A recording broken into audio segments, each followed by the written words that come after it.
Hey folks, how's it doing? How's it doing? How's it going? Sorry, my Spanish is not very good. Today we are with David. How you doing? So David, it's the first time that people see you on the camera, not playing music, but talking.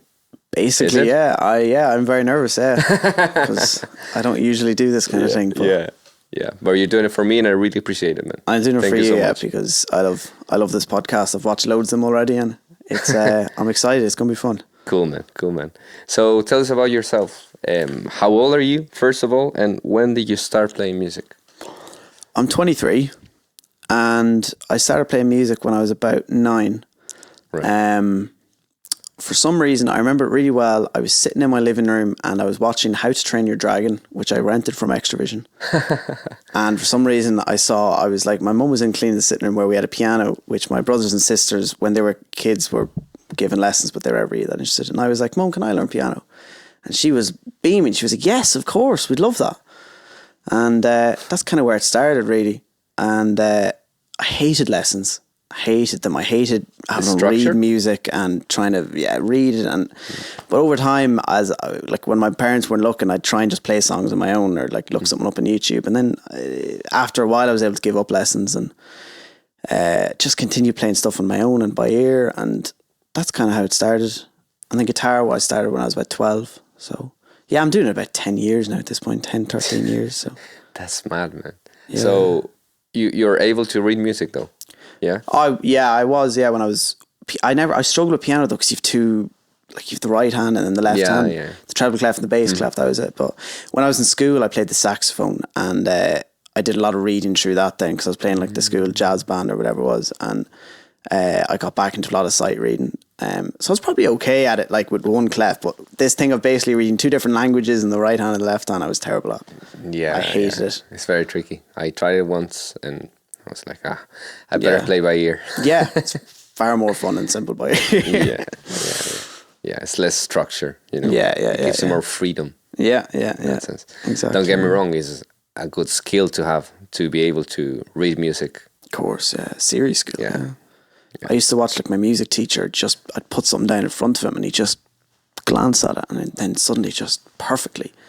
And he's never seen it before. That to me is astonishing. That's amazing. Like, yeah. Once I remember I was in jazz schools for like 3 months, no more than that, because I was also in college. So I had to focus in college. And I liked so much being in that school that I needed to give it up because I had to focus in college and finish what I studied there, right? You were doing engineering, was it? Yeah, very similar to music. So when I was at that school, I signed in as a vocalist, right? So I was learning how to sing then, and I was already like 19, 20 years old, I think, when I enrolled in. And well, long story short, I was asked to sing with the owner of the school because he used to do like auditions or tests for the singers there just to see how skilled they were. Okay. And I was so scared, man. Yeah, I was so scared. Like, how'd you do? Really badly. Okay. Really badly. But what I'm getting at is I brought this song Home by Michael Bublé. Is that the name, isn't it? Home by Michael Bublé. I don't know. Another summer day, it's gone away. I don't know. No, I don't think so. But I wanna go home. I don't really know. I only know like 3 Michael Bublé songs. All right. So I don't But know. that's the biggest one, I think. Anyways. Okay. The thing is, I brought that song to this guy, and this guy has never listened to this song before. And he was like, he listened to it a few seconds. He was like, all right. And he started playing along with the song.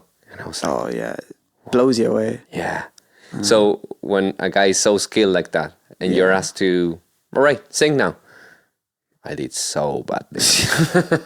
I was so nervous. And Yeah, well, that was the beginning though, so. yeah. That was the beginning. Yeah, but when you're like put on the spotlight with people like that, I know. you feel Yeah, like, yeah. And the singing as well. There's something about singing that's more terrifying than playing. Yeah. You feel so sort of naked and so exposed or something Exactly. with singing rather than playing. I always found It's a different kind of instrument, isn't it? Yeah, with an instrument. Yeah, I mean, Yeah. yeah. I always was terrified of singing. So. But you do now. You also, now. besides playing the piano, besides playing the saxophone, you said the guitar, and you're a singer. Yeah, I was never really a singer though. I was never a singer in school. Like I was in the choir, but I was never one of the soloists. Singing was never really my thing. But then when I wanted to go busking, I didn't know anyone, and I was like, well, I can't just play music. I got to sing. So I just started singing, and yeah, that's it really. But And when did you start busking? When I was started your busking. first It's year? basically just 2 years ago. It was August 2022. Right. With the guitar. Yeah, some 2 years. That's scary at this point. Fuck. But yeah, so I was living in Cavan. I'm from Cavan, which is about 2 hours north of Dublin. And yeah, I'd seen the videos on YouTube of people busking, and I was like, people can actually get some decent exposure from this. So I went down to Dublin and I got myself a job in Weatherspoons. Right. And I'd actually had this whole plan. I moved down to a house with friends of my parents who were really, really nice to let me stay with them. And I went to work in Weatherspoons and then went busking. And my plan was to go busking on my days off. But the first day I went busking, I realised it was more lucrative than I thought. So I quit the job in Weatherspoons after one day. Literally after the And first what did he day. say to you when you quit? I didn't tell them, oh, I'm a musician. I told them I've got a better job in a spar somewhere up the road. So that was it. So yeah, but and I just kept doing the busking. So Yeah. but I was in college as well, so you know I wasn't full time at it. But Yeah. Fair enough. yeah, so And are you enjoying it so far? I enjoy busking. Yeah, on the days where busking is good, it's great. I know. It does have its bad days as well. Weather is the most annoying thing in the world.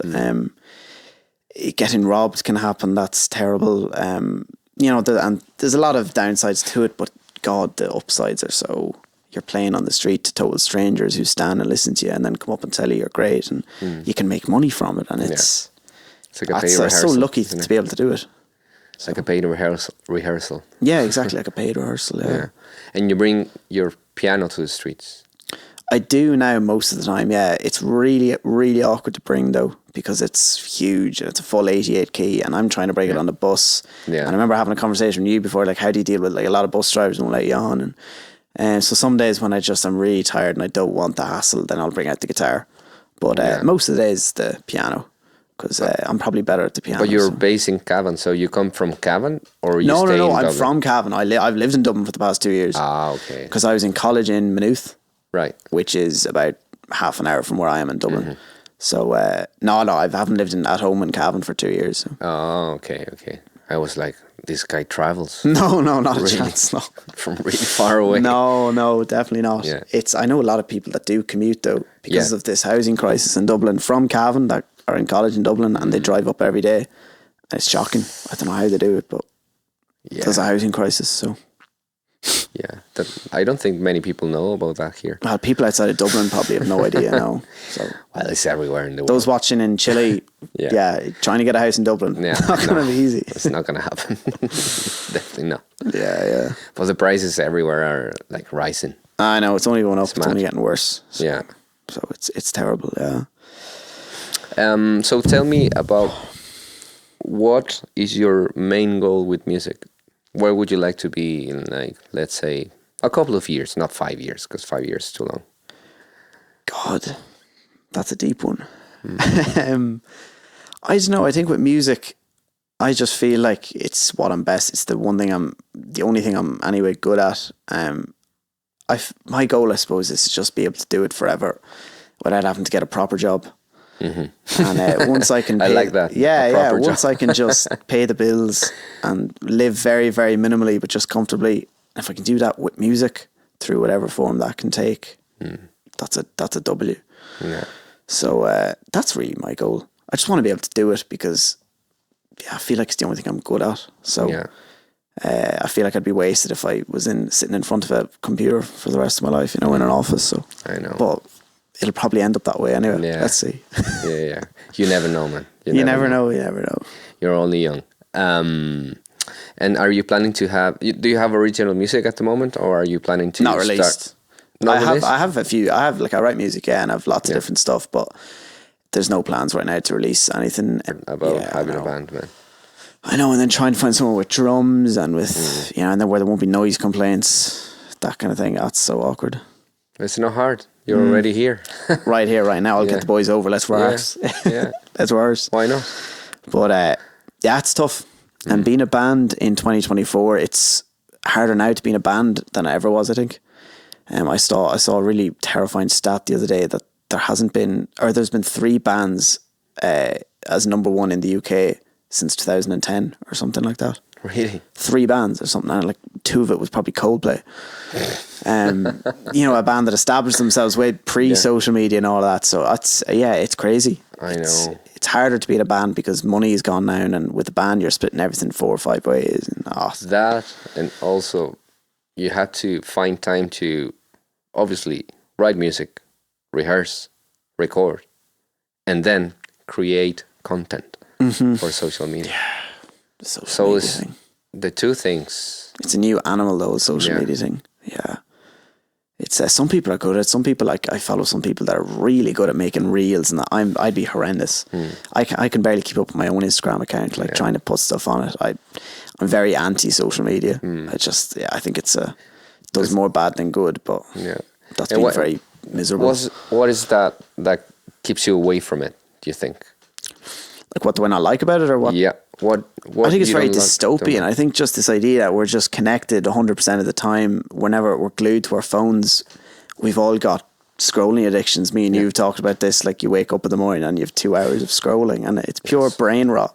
I know. You don't, it's with social media, it's a world that's full of fakeness and people trying to portray themselves in a way that they're not really. And it's, I think I'm 23 now. You're 33. Is it 34? So like we're able to be mature enough maybe to kind of see that. But when you're 13 and you're on Instagram, and you think that's the world. You think that's the world, and you're looking at everybody, and you're like, I want to have that life, and it's very Orwellian. It's very like, and the way everyone's gathering your data as well constantly, and the algorithms are so smart and they know what you want. It's just really Orwellian and dystopian, I think. So I know, but that's a very downer.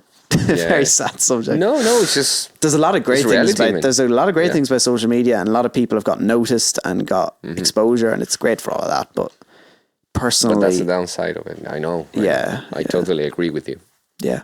That's why I was telling you that you don't have to be like afraid now or try to be a character here, because this is you. Yeah, this is exactly. me. We're not playing to be someone else. We're just chuckle buddies here. Yeah. So we're not trying to get views and reels and all that stuff. Well, we're trying. Well, we're trying, with that, but we're not trying to make scrolling stuff that's going to keep your attention for 30 seconds. You know? This is content. This is content. Yeah. This is good content. Yeah, exactly. So, and are your all classmates in college? No, we all did different things. One of them did computer science, another fella did music, I think, and we're all from different. I was law, so I don't think any of us did music. What are you studying in college at the moment? I just finished there. I did law and politics. So, I know, not very musical. I thought you were going to say, no, I was in BAME or something like that.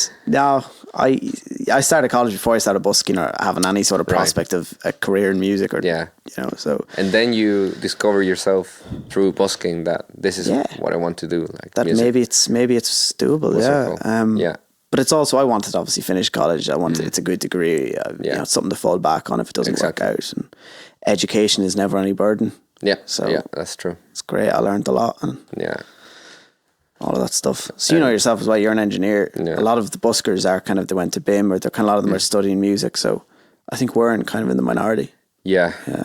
We did something totally different, and then we realized what we really wanted to do was music. Yeah. But it's getting hard, man. It's getting hard every time. There's a lot of joy in it, but little money sometimes. So, it's hard work. It's definitely hard work, and for people that aren't in it, a lot of people kind of say to you, "Oh God, it must be so. You do what you love, and everything must be so easy." And I feel really grateful and appreciative that you can do that for a living. But God, it can be hard. It is hard work. There's no two ways about it. You enjoy it while you're doing it a lot. And the enjoyment is what motivates you. And you Yeah. can keep going. And ultimately, I'm happy. I don't dislike it. And I feel really lucky. But it's no easy ride, though. No, it's not at all, man. It's not at all. Definitely I've been having not. my ups and downs. So, yeah, trying to see what to do next. Yeah. You know? You just keep going. Never give up. I don't know what it is that keeps you going, though. I just love for music, for performing, I mean, the dopamine hits that you get from playing and performing. I was going to say from scrolling. The dopamine hits. Yeah, definitely. I'm not a biologist. Whatever that is psychologically in your brain that you get from just the feeling and the satisfaction. Yeah. That's kind of what keeps me going, I suppose. Yeah.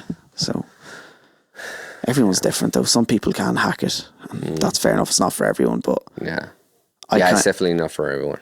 Yeah. You have to be a bit mental to be doing probably a bit mad. this. Yeah. Yeah, probably a bit mad. Yeah. There's no one that's fully sane on the street. Do you know? I think I actually agree. And like I love like Pink Floyd. I'm thinking that, you know, like the Sid Barrett and that whole lore. There's like a whole of musicians that were like great artists, like some of the best ever, and like they were just clearly insane. Yeah. You know? Yeah. Speaking about that, I was watching some buskers performing last Saturday, and these guys were geniuses. They were performing outside the Phil Lynott statue. Oh yeah, Brooke Shells. Yeah. So right outside there, and they were a 3-piece band, and they were playing Pink Floyd. Speaking of which, they were playing Breathe and Time Connected, just like in the Dark Side of the Moon. Yeah. And I didn't see that. They replicated all the sounds. The guitarist, like there were two guitarists, but sometimes he switched and played the bass. But in these songs, he was playing the guitar and he was doing all the effects, all the like ambient sort of the delays, and he was playing with the pedals, and it was so atmospherical, man. And I was like, it's very hard to play Floyd, especially play Dark Side of the Moon live on the street with like minimal. It's one thing like when they do it and they've all the on the street. I would love to see that actually. It was unbelievable, and the drummer also is for me one of the best drummers I've seen in my life. Really? I didn't. Did they have a name, this band? Oh, I don't know the name. But I'll figure out. I must check them out. I'll figure out. The drummer he's a Brazilian guy that plays jazz and plays different styles, and he has such a groove and feeling for it. So it's amazing. It's amazing. God, I listen to anyone if you stay that does until Floyd. late on a Saturday, you might see them. Right. Because they were playing at around 9 p.m. Okay. So when nobody's playing, when all the buskers go home, they were doing their show, and there was quite a lot of people around, you know. Yeah. And the good thing about that is that the people that stayed for that type of music is people that really, really enjoyed that music, you know. Yeah. Because it's not for everyone. No, it's not. I mean, I would stop and listen to anyone playing Floyd. Yeah. Because you don't hear it that often on the street. Yeah. I have a little video that I will show you. Oh, okay, that class. But yeah, I was amazed. And yeah, things like that, I think, motivate you to become a better musician as well, you know, because it's a never-ending you can never journey. You can always get better. Yeah. There's never a point, no.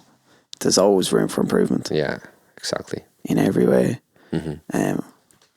Speaking of which, I think David Gilmour only just released a new album. Did he? The guitarist from Pink Floyd. It's called Looking Strange. I haven't listened to it yet.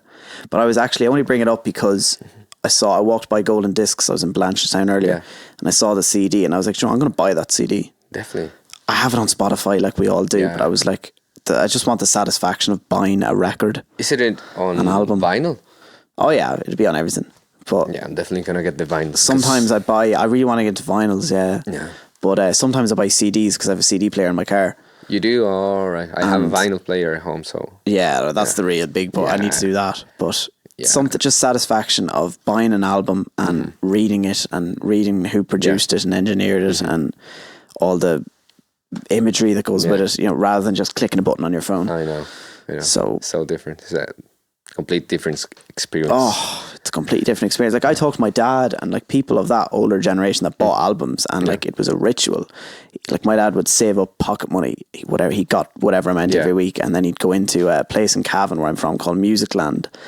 And the feeling of scrolling through all the vinyls and buy an album and then go home and you'd like ritually place it on the thing and then get the styles, and now you just click a button. Music is just so less appreciated right now. It is. It's only getting worse and worse. Massively produced. So yeah. there's too many. I think it was Sting that said, he said music is being reduced to a commodity. It's like a cup of coffee. It's just something you put on and then you consume it and it doesn't really mean anything, and then you're on to the next one. And I thought that was really he hit the nail on the head. Yeah. Definitely, man. And even like with vinyls, the way that it'd be side one, you'd then turn it over and put on the kettle and have another cup of tea, and you'd talk about what you heard on the first side. That stuff's gone. So I'd love to live in a time where we had that kind of experience with music. So I'm gonna go and buy that album. Gone now. Yeah, it's gone now, but people say vinyl's coming back though, and it is. Like a lot of people still buy vinyls, so which is great. So it's still a little bit. It's the quality of the sound of the vinyls. You can hear like each track separately, but all together at the same time, simultaneously or something. It's extraordinary. Yeah, all the different layers.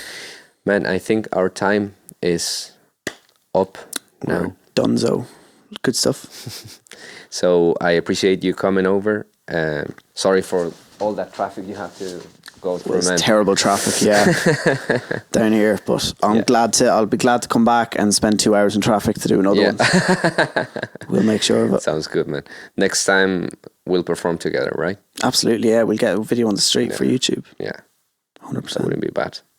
It'll be class. Do some Creedence. Yeah. Oh, Fran sounds so like John Fogerty. I really want to do Have You Ever Seen the Rain or something, and just I'd love it. I won't sing because I said already I don't like singing, so you can do the singing. Nah, I will do. we will both do it. Looking forward. All right. So we're leaving it at this, and please, if you got until this very end, subscribe, because as I said in the last episode, I have 90% of people that watch this podcast and they don't subscribe. It's just a button. Just click the button. It's just a button. Even leave a like, leave a comment. It helps the algorithm. Exactly. I need 1,000 subscribers to be a millionaire. So if you can do that, that'd be great. It's not a big ask. Have a good one.